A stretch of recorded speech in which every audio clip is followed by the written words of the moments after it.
عليكم ورحمة الله تعالى وبركاته. أعوذ بالله من الشيطان الرجيم. بسم الله الرحمن الرحيم. இன்றைய பாடம் ஃபிக்ஹ் சட்டதிட்டம். இதில் நாம் முதலாவதாக பார்க்க போவது ஈமான். ஈமான் என்றால் என்ன? நமக்கெல்லாம் தெரியும், நம்பிக்கை கொள்வது. அதாவது ஈமான் என்ற அரபு வார்த்தைக்கு அர்த்தம் பார்ப்போமேயானால் நம்பிக்கை, உறுதி, விசுவாசம் என பல அர்த்தங்கள் இருக்கின்றது. லா இலாஹ இல்லல்லாஹு முஹம்மது ரசூலுல்லாஹ், அல்லாஹுவை தவிர வேறு இறைவன் இல்லை. முஹம்மது நபி ஸல்லல்லாஹு அலைஹி வஸல்லம் அவர்கள் அவனுடைய திருத்தூதர் ஆவார்கள். இதெல்லாம் தெரியும் நமக்கு. ஈமான் கொள்வது, இதை ஒருவன் மொழிந்துவிட்டால் அவன் ஈமான் கொண்டவனாக, முஃமினாக ஆகிவிடுகிறான். ஆனால் இதில் இரு வகையாக பிரிக்கிறார்கள். ஈமானின் ஃபரலு இரண்டு வகைப்படும். ஒன்று தஸ்தீக்கும் பில் கல்பி, உள்ளத்தால் உண்மைப்படுத்துதல். வ இக்ராரும் பில் லிசானி, நாவால் உறுதி செய்தல். வெறும் நாவால் மொழிந்தா பத்தாது, உள்ளத்தால் உறுதி செய்து உண்மைப்படுத்தி நாவால் மொழிகிறது. அதாவது நாம் அல்லாஹுவின் மீதும் அவனிட்ட கட்டளைகளின் மீதும் கொண்டிருக்கிற நம்பிக்கை உதட்டளவில் மட்டும் இருந்தால் போதாது, உள்ளத்தாலும் அதை ஏற்றுக்கொண்டிருக்க வேண்டும். உள்ளத்தில் ஏற்று நாவால் அதை வழிமொழியும் ஈமானே பரிபூர்ணமான ஈமானாகும். இதல்லாமல் ஏற்படும் ஈமானை ஈமானாக கருத முடியாது. அடுத்து ஈமானை இரண்டு வகையா பிரிக்கிறாங்க. ஒன்று ஈமான் முஜ்மல், மூடலான ஈமான். ஆமன்து பில்லாஹி, அல்லாஹுவை கொண்டு நான் ஈமான் கொண்டேன். கமா ஹுவ பி அஸ்மாஇஹி வ சிஃபாத்திஹி, அவனுடைய திருநாமங்களை கொண்டும், வ சிஃபாத்திஹி அவனுடைய தன்மைகளை கொண்டும், வ கபில்து நான் ஒப்புக்கொள்கிறேன், ஜமீஹ அஹ்காமிஹி அவனுடைய சட்டதிட்டங்கள் அனைத்தையும், வ அஹ்காமி ரசூலிஹி அவனுடைய ரசூலின் சட்டத்தையும் அப்படியே, அதாவது எப்படி இருக்கிறதோ அப்படியே, ஆராயக்கூடாது, எப்படி இருக்கிறதோ அப்படியே நான் ஒப்புக்கொள்கிறேன். இது முதல் வகை ஈமான். இரண்டாவது ஈமானே முஃபஸ்ஸல், விரிவான ஈமான். ஆமன்து பில்லாஹி, அல்லாஹுவை கொண்டு நான் ஈமான் கொண்டேன். வ மலாயிகித்திஹி அவனுடைய மலக்குமார்களை கொண்டும், வ குத்துபிஹி அவனுடைய வேதங்களை கொண்டும், வ ருசுலிஹி அவனுடைய ரசூல்மார்களை கொண்டும், வல் யௌமில் ஆஹிரி இறுதி நாளை கொண்டும், வல் கதிரி ஹைரிஹி வ ஷர்ரிஹி இன்னும் அந்த கதிரினுடைய நல்லதை கொண்டும் கெட்டதை கொண்டும், மினல்லாஹி தஆலா அல்லாஹு தஆலாவில் நின்றும் உண்டாகக்கூடிய, வல் பாசி மௌதல் மௌத் மரணத்திற்கு பின்னால் என்ன நடக்கிறதோ அதை கொண்டும் நான் ஈமான் கொண்டேன். இது விரிவான ஈமான். இந்த 7 விஷயங்களை கொண்டும் ஈமான் கொள்வது விரிவான ஈமான். இன்னொரு வகையில பெரியவர்கள் சொல்லும்போது சொல்லுவாங்க, லா இலாஹ இல்லல்லாஹு முஹம்மது ரசூலுல்லாஹ். இதற்கெல்லாம் நமக்கு அர்த்தம் தெரியும். என்ன அர்த்தம்? அல்லாஹுவை தவிர வேறு இறைவன் இல்லை. முஹம்மது நபி ஸல்லல்லாஹு அலைஹி வஸல்லம் அவர்கள் அல்லாஹ்வின் திருத்தூதராக இருக்கிறார்கள். இந்த லா இலாஹ இல்லல்லாஹ் அப்படின்னு சொல்லும்போது நம் மனதில் நினைக்க வேண்டியது அல்லாஹுவை தவிர வேறு இறைவன் இல்லை என்றல்ல, அல்லாஹுவை தவிர வேறு எதுவுமே இல்லை, எல்லாமே அவன்தான். இந்த வானம் பூமி படைப்பு நம்மளுடைய சொந்த பந்தங்கள் எதுவுமே இல்லை, அல்லாஹு ஒருவனே, அவனை தவிர வேறு எதுவும் இல்லை என்று மனதில் உறுதி கொண்டு மொழிவதே ஈமான் பரிபூரணத்திற்கு அடையாளமாக அமைகிறது. சரி, நாம் அடுத்து இந்த 7 வகையை பார்ப்போம். இந்த 7 வகையை ஒவ்வொன்றிற்கும் ஒவ்வொரு விளக்கங்கள் கொடுக்கிறார்கள். முதலாவது, அல்லாஹ். அல்லாஹ் என்றால் என்ன? அல்லாஹ்வின் அனைத்து அம்சங்களும், அந்த அம்சங்கள் எல்லாம் அவன் உலகு அனைத்தையும் இல்லாமையிலிருந்து சிருஷ்டித்தான். எதுவுமே இல்லை, எல்லாமே அல்லாஹுவால் உருவாக்கப்பட்டது. நாம் கண்ணால் காணக்கூடியது, கண்ணால் காண இயலாதது என அனைத்தும் அவனால் உருவாக்கப்பட்டது. அவன் எவனிடமிருந்தும் தேவையற்றவன். யார்கிட்டையும் அவனுக்கு தேவைங்கிறது கிடையாது. நாம் அனைவரும் அவனுடைய அருளையே எதிர்பார்த்து கொண்டிருக்கிறோம். உண்மை. அல்லாஹுடைய அருள் இருந்தால் மட்டுமே இவ்வுலகத்தில் நம்மால் எதையும் சாதிக்க முடியும். அவன் எவரையும் பெறவும் இல்லை, யாராலும் பெறப்படவும் இல்லை. பிறப்பது, இறப்பது, பெற்றெடுப்பது என்பதை உருவாக்கியதே அவன்தான், அவன் மட்டும்தான். ஆதியும் அவனே, அந்தமும் அவனே. ஆதியும் அவன்தான், முடிவும் அவன்தான், எல்லாமே அவன்தான். அவனுக்கு ஒப்பானது எதுவுமே இல்லை. அல்லாஹுவிற்கு ஒப்பானது எதுவுமே இல்லை. இன்னும் அல்லாஹ்வின் அம்சங்கள் எத்தனை உண்டோ, இந்த எத்தனையில எத்தனை என்று சொல்ல இயலாது. அத்துணையுமே மனதில் உண்மையாக்கி வைத்து நாவினால் விண்ணப்பம் செய்து ஈமான் கொண்டேன். இந்த அல்லாஹ், ஆமன்து பில்லாஹி, அல்லாஹுவை கொண்டு என்பதற்கே இவ்வளவு விரிவாக்கங்கள் உள்ளது. இத்தனையும் நம் மனதில் ஏற்பது. அடுத்து, மலாயிக்கத்துமார்கள். மலக்குமார்கள் யார்? அவர்கள் அல்லாஹுவின் ஒளியால் படைக்கப்பட்டவர்கள். அவர்களை அல்லாஹு ஒளியால் படைத்துள்ளான். மனிதர்களை மண்ணால் படைத்துள்ளான். ஷைத்தானை நெருப்பால் படைத்துள்ளான். ஆனால் அல்லாஹுவின் படைப்புகளிலே சிறந்த படைப்பு மனித படைப்பு. சரி, அவர்கள் ஆணும் அல்ல, பெண்ணும் அல்ல.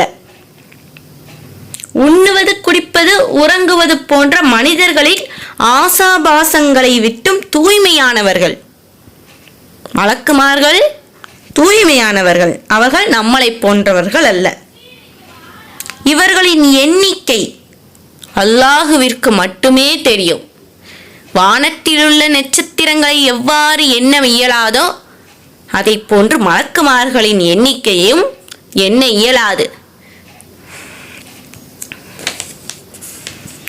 அல்லாஹுவின் உத்தரவுக்கு மீறி நடக்க மாட்டார்கள். நம்மை போல் அல்ல அவர்கள்.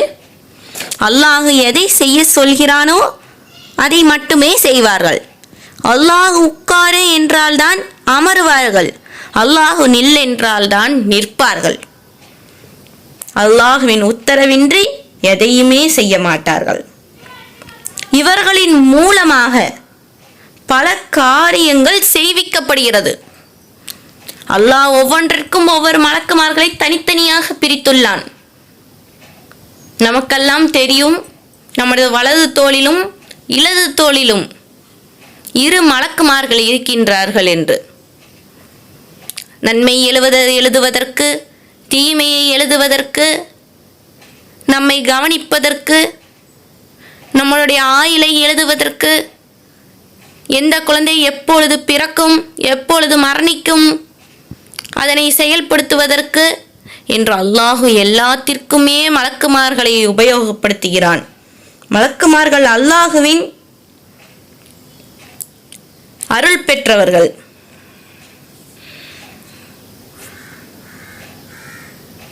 சிலர் வணங்குபவர்களாகவும், சிலர் மனித கோடிகளையும் ஜீவராசிகளையும் இறை கட்டளைப்படி காப்பாற்றுபவர்களாகவும், மற்றும் அறிவு கிட்டாத எல்லா நற்காரியங்களிலும் ஈடுபடுத்தப்பட்டுள்ளவர்களாகவும் மலக்குமார்கள் இருக்கிறார்கள் என்பதை உறுதி கொண்டேன்.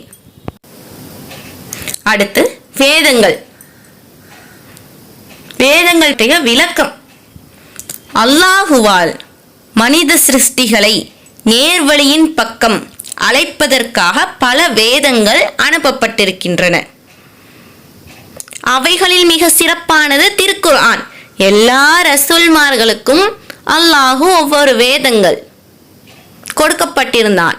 அதில் சில வேதங்கள் மட்டும் சிறப்பானதாக இருக்கும். ஆனால் எல்லாவற்றிலும் சிறப்பானது திருக்குர்ஆன் ஒன்றே. இதற்கு முன்னால் இறக்கப்பட்ட வேதங்கள் எல்லாத்தையுமே மனிதர்கள் மாற்றி அமைத்தார்கள். உதாரணத்திற்கு நாம் எடுத்துக்கொண்டேமானால் ஈசா நபிக்கு அருளப்பட்ட வேதம், அந்த வேதத்தை தான் இப்பொழுது கிறிஸ்துவர்கள் பைபிளாக மாற்றிவிட்டார்கள். அவர்கள் இஷ்டம் போல் எழுதிவிட்டார்கள். ஆனால் எக்காலத்திலும் திருத்திவிட முடியாத, மனிதர்களால் மாற்றப்பட முடியாத, மாறாத ஒரே வேதம் திருக்குர்ஆன் மட்டுமே. அதை மாற்றவும் முடியாது, மாற்றப்படவும் இல்லை. அதன்படியே கியாமத்து நாள் வரை அமல் செய்யப்படும் என்று ஈமான் கொண்டேன். அடுத்து தூதர்கள், ரசூல்மார்கள் பற்றிய விவரம். அல்லாஹுவின் கட்டளைகளை எடுத்து போதிக்க ரசூல்மார்கள், நபிமார்களை மனித வர்க்கத்திலிருந்து அல்லாஹு தேர்ந்தெடுத்திருக்கிறான். அவர்கள் அல்லாஹுவிற்கு மாறு செய்யவே மாட்டார்கள். அல்லாஹுவிற்கு அவர்கள் மாறு செய்ய மாட்டார்கள். பாவங்களை விட்டும் பாதுகாக்கப்பட்டவர்கள். அவர்களில் முந்தினவர்கள் ஆதம் அலைஹிஸ்ஸலாம் அவர்களாகும். ஆதம் நபி அலைஹிஸ்ஸலாம் அவர்கள் நமக்கெல்லாம் தெரியும். அல்லாஹு ஒரு விஷயத்தை சாப்பிட வேண்டாம் என்று சொன்னான், அதை சாப்பிட்டார்கள். அதனால் பாவம் செய்தார்கள், உலகத்திற்கு வந்தார்கள் என்று. ஆனால் அவர்கள் உலகத்திற்கு வருவதற்காக அல்லாஹு ஏற்பாடு செய்த ஒரு விஷயம்தான் அது. அல்லாஹு முன்னவே கணக்கிட்டு விட்டான், அவர்கள் இதை செய்வார்கள், இதன் மூலமாக உலகத்திற்கு வருவார்கள், அவர்கள் மூலமாக மனித படைப்புகளை உருவாக்குவோம் என்று அல்லாஹு முதலையே எழுதிவிட்டான். அதை போன்றுதான் நடந்ததை தவிர அது வேறொன்றும் இல்லை. கடைசி நபி, இறுதி நபி முஹம்மது நபி ஸல்லல்லாஹு அலைஹி வஸல்லம் அவர்களாவார்கள். ஆனால் அல்லாஹு தஆலா கூறுகிறான், இந்த அண்ட ஆலமும் படைப்பதற்கு முன்னவே தன் ஒளியிலிருந்து இன்னொரு ஒளியை எடுத்து அல்லாஹு வைத்து விட்டான். ஆதம் நபியிற்கு முன்னவே அனைத்தையும், சொர்க்கம், நரகம், மலக்குமார்கள், மனு, ஜின் அனைத்தையும் படைப்பதற்கு முன்பே அல்லாஹு தஆலா கண்மணி ஸல்லல்லாஹு அலைஹி வஸல்லம் அவர்களின் ஒளியை படைத்து விட்டான். நபி முஹம்மது ஸல்லல்லாஹு அலைஹி வஸல்லம் அவர்கள் எல்லா நபிமார்களிலும் மிக சிறப்பு வாய்ந்தவர்கள். இவர்களுக்கு பின்னால் யாரும் நபியாக வரமாட்டார்கள் என்றும் ஈமான் கொண்டேன். அடுத்து மறுமை நாள். மறுமை நாள் உண்டு. நமது இம்மையின் நல்ல கெட்ட செயல்கள் அடங்கலுக்கும் நியாய தீர்ப்பு நாள் உண்டு. நீ ஒருத்தனுக்கு அநீதம் விளைச்சிருந்தாலும் சரி, உனக்கு அநீதம் இழைக்கப்பட்டாலும் சரி, நீ செய்த நல்லது கெட்டது, நீ உண்ட ஒரு பருக்கைக்கும் நியாய தீர்ப்பு நாள் என்பது உண்டு. எல்லாத்துக்குமே இங்கிருக்கிற ஒரு விஷயத்த, உதாரணத்துக்கு ஒரு பென்சில் இருக்குது, அதை நீ இங்கிருந்து இங்க நகர்த்துற, அதற்கும் உனக்கு நியாய தீர்ப்பு நாள் உண்டு. அந்த நாளில் இறந்தவர்களை உயிர்ப்பித்து நியாயம் வழங்கப்படும் என்பதையும் ஈமான் கொண்டேன். இனி வரக்கூடிய பாடங்கள்ல இன்ஷா அல்லாஹ் இதை பற்றி நம்ம விரிவா பேசலாம். அடுத்து விதி ஏற்கப்பட்டுள்ளதா, அதாவது விதியின் மீதும் ஈமான் கொண்டேன். விதியை நம்பணும். எல்லாமே விதி, அவன் எழுதி வைத்த விதி. அதை போல்தான் எல்லாமே நடக்கிறது. மனிதன் செய்யும் நன்மை தீமை யாவும் அல்லாஹுவின் நாட்டம் கொண்டே, அவனுடைய நாட்டம் கொண்டே இருக்கும். ஆனால் மனிதர்களுக்கு அல்லாஹ் தெளிவையும் சுதந்திரத்தையும் கொடுத்திருக்கிறான். அதனால ஒரு செயலை செய்யாமல் இருக்கவும் செய்யவும் மனிதனுக்கு சுயம் தன்னுரிமை உண்டு. ஆகவே தான் நல்லது செய்தால் நன்மையும், தீமை செய்தால் தண்டனையும் கொடுக்கப்படும் என்றும், இம்மையை விட்டு மரணம் அடைந்த பின்னும் மனிதர்கள் எழுப்பப்படுவர் என்றும் உறுதி கொண்டேன். ஈமான், முஃமின், முஸ்லிம். ஈமான் என்பது அல்லாஹுவையும் அவனது சட்டதிட்டங்களையும் அவனது தூதர்களால் அறிவிக்கப்பட்ட சட்டதிட்டங்களையும் ஏற்றுக்கொள்வதுதான் அப்படிங்கிறது நமக்கெல்லாம் தெளிவாகவே தெரிஞ்சிச்சு. இப்படி ஏற்றுக்கொள்ளாதவன் முஃமின் இல்லையா? அப்படியானால் முஸ்லிம் என்பவன் யார்? இதெல்லாம் நம் மனதில் வரக்கூடிய கேள்விகள். அதற்கும் அறிஞர்கள் விளக்கம் தருகிறார்கள். இறைவனிட்ட கட்டளைக்கு வழிபட்டு நடந்து அவன் வேண்டாம் என்று தடுத்தவைகளிலிருந்து விலகி நின்றவனே முஸ்லிம். அப்படியானால் இஸ்லாம் என்றால் என்ன? இன்ஷா அல்லாஹ் அதையும் நாம் அடுத்தடுத்து வரக்கூடிய பாடங்களில் பார்ப்போம். வல்லாஹ் நம் அனைவரையும் முஃமினாக ஆகட்டும், ஆக்குவானாக. ஆமீன். வஸ்ஸலாமு அலைக்கும்.